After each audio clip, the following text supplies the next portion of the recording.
हाय। आज हम बात करेंगे एक ऐसी फिल्म के बारे में जो अपने कॉम्प्लेक्स नैरेटिव और ये फिल्म 2014 में रिलीज हुई थी और टाइम ट्रेवल के कॉन्सेप्ट को बिल्कुल नई पर्सपेक्टिव से एक्सप्लोर करती है। लेकिन सिर्फ टाइम ट्रेवल नहीं, फिल्म आइडेंटिटी, फ्री विल और फेट के कॉम्प्लेक्स क्वेश्चंस को भी रेज करती है। अगर आपने ये फिल्म नहीं देखी है तो इस वीडियो में बहुत सारे स्पॉयलर्स हो सकते हैं। तो हम बात कर रहे हैं फिल्म प्री डेस्टिनेशन के बारे में।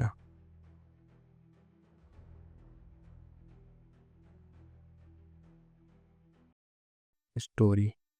तो होता क्या है कि कहानी की शुरुआत होती है एक टेम्परल एजेंट से जो किसी बॉम्ब को डिफ्यूज़ करने की कोशिश कर रहा होता है और वो डिफ्यूज़ नहीं होती है, ब्लास्ट हो जाती है। उस ब्लास्ट के चपेटे में वो भी आता है और अच्छा खासा वो इंसान जल चुका होता है। कट टू अगले सीन में हमें दिखाया जाता है कि उसका सर्जरी हो रहा है। वो इंसान कौन है हमें कुछ पता नहीं चलता है। तो चलो हम जानने की कोशिश करते हैं कि वो इंसान आखिर था कौन। तो कहानी शुरू होती है एक बार से, जहाँ पे एक बार टेंडर है और वहाँ एक और इंसान आता है। उन दोनों के बीच में शर्त लगती है कि अनमैरिड मदर अपनी वो एक कहानी सुनाएगी और वो उससे अच्छा लगा तो बारटेंडर उससे ड्रिंक मुफ्त में देगा। ठीक है, इंटरेस्टिंग है। फ्री में पीने को मिल रहा है, कौन नहीं पीना चाहेगा। बातों बातों में हमें मालूम चलता है कि वो इंसान जो अनमैरिड मदर की कहानी सुना रहा था वो एक्चुअल में उसका नाम जेन है। वो पहले लड़की हुआ करता था, लेकिन कुछ मेडिकल कंडीशन की वजह से उसे सर्जरी करके मेल बनाया गया, लड़का बनाया गया। और एक चीज और पता चलती है कि वो जिससे मोहब्बत करता था उसे प्रेग्नेंट करने के बाद में वो उसे धोखा देकर चला गया था। अब इस बात पे हमारा बारटेंडर एक ऑफर देता है कि अगर मैं उस इंसान को लाके दूं जो तुम्हें बर्बाद किया, तो क्या तुम उसे मार दोगे? अब जरा सोचो कि तुम पहली पहली बार किसी इंसान से मिले हो और तुम उसे अपनी पूरी कहानी सुना बैठे, और उस कहानी को सुनने के बाद में सामने वाला इंसान तुम्हें ये ऑफर दे कि वो इस इंसान को तुम्हारे सामने रखेगा, उस इंसान के पास तुम्हें लेके जाएगा जो जिसने तुम्हें बर्बाद किया है।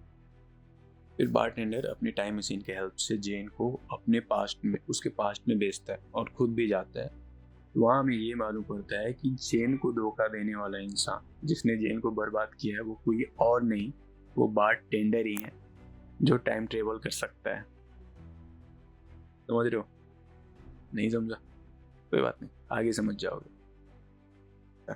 तो जेन पास्ट में जाती है, उसके पास्ट में जाने के बाद उसे मालूम पड़ता है कि जिस इंसान से वो मोहब्बत करती थी, जो इंसान उसको बर्बाद करके चला गया और जिस इंसान को मारने तक के लिए राजी हो गई थी और वो पास्ट में आई थी, वो इंसान कोई और नहीं, वो खुद ही है।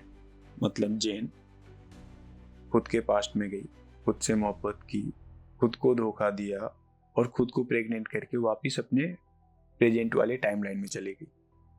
मतलब ये ऐसी फिल्म है ना जो दिमाग की तय कर देगी। और ये फिल्म एक थियरी पे काम करता है, बूटस्ट्रैप पैराडॉक्स के नाम से। इसमें यह है कि उसमें स्टार्ट नहीं होता किसी चीज का, मतलब कोई भी चीज बिना किसी शुरुआत की ही जन्म लेती है।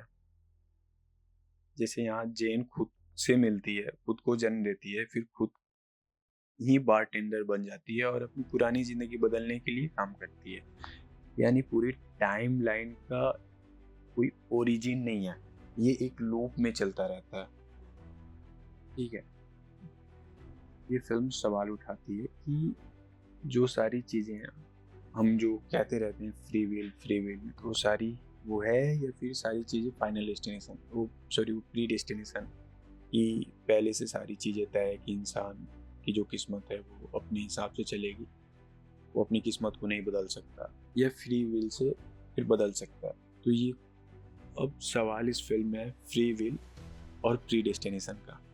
मतलब कि इंसान अपनी किस्मत खुद लिख सकता है या फिर उसके साथ वही होगा जो उसकी किस्मत में लिखा हुआ है। ये एक सवाल ये फिल्म करती है।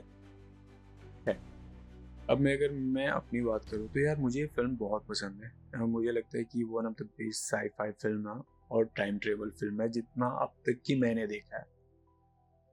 ट्विस्ट कमाल के हैं, मतलब दिमाग हिला देने वाला ट्विस्ट है, आपको समझ में नहीं लगता है एक वक्त के बाद में कि ये फिल्म जा कहाँ रही है। और ऑनेस्टली अगर मैं बात करूँ तो पहली बार मुझे भी नहीं समझ में आता कि एक्चुअल में ये फिल्म में हो क्या रहा है। अगर देखी हो तो कमेंट करके बताओ कि ये फिल्म कैसे लगी तुम लोगों को, और नहीं देखे हो तो प्लीज जाओ देखो, बहुत ही मजा आएगा। Okay, thank you.